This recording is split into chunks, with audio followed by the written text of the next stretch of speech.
Hi friends, అందరూ ఎలా ఉన్నారు? ఎప్పుడైనా కోడిగుడ్డుతో నేను చెప్పే విధంగా కర్రీ చేశారు అయితే ఒకసారి ట్రై చేయండి, చాలా బాగుంటుంది. ఫస్ట్ అయితే కోడిగుడ్డుని కొద్దిగా ఆయిల్ వేసుకొని ఇలా మొత్తం కూడా వేసేసి ఉప్పులా చేసేసేయాలి. చూసారు కదా ఫ్రెండ్స్, ఇలా చేసి పక్కకు తీసేసేయాలి. ప్యాన్లో కొద్దిగా ఆయిల్ వేసుకొని ఆనియన్స్ అవి వేసుకొని మంచిగా ఫ్రై చేసుకోవాలి. బాగా వేగింది అండ్ అల్లం వెల్లుల్లి పేస్ట్ కూడా వేసేసాను. ఇంకా టమాటో కూడా వేసేసి ఇంకా టమాటో కూడా మెత్తగా అవ్వాలి. బాగా మగ్గిపోయింది కదా, ఇంకా తగినంత కారం అండ్ ఉప్పు పసుపు అన్ని వేసేసుకొని కొద్దిగా వాటర్ వేసుకోవాలి. 1 గ్లాస్ వాటర్ వేసుకుంటే సూపర్ ఉంటుంది. చపాతీలోకి, రోటీలోకి, పుల్కాలోకి, రైస్లోకి ఎక్సలెంట్ కర్రీ. వాటర్ వేసి ఆనియన్ టమాటో ఇలా ఉడుకుతునేటప్పుడు మనం ఎగ్ అనేది ఇందులో వేసేసుకోవాలి. చాలా చాలా బాగుంటుంది, ఒకసారి ట్రై చేయండి. ఇంకా కొద్దిసేపు ఉడకనిచ్చి స్టవ్ ఆఫ్ చేసేసేయడమే.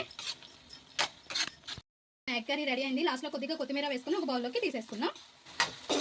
చూసారు కదా ఫ్రెండ్స్, మన కర్రీ రెడీ అయిపోయింది. మీరు కూడా ఎప్పుడైనా ఇలా ట్రై చేశారా? ట్రై చేసి ఉంటే ఎలా ఉందో మా కామెంట్ బాక్స్ లో కామెంట్ చేయండి. మా ఈ వీడియో మీకు నచ్చినట్లయితే ప్లీజ్ సబ్స్క్రైబ్.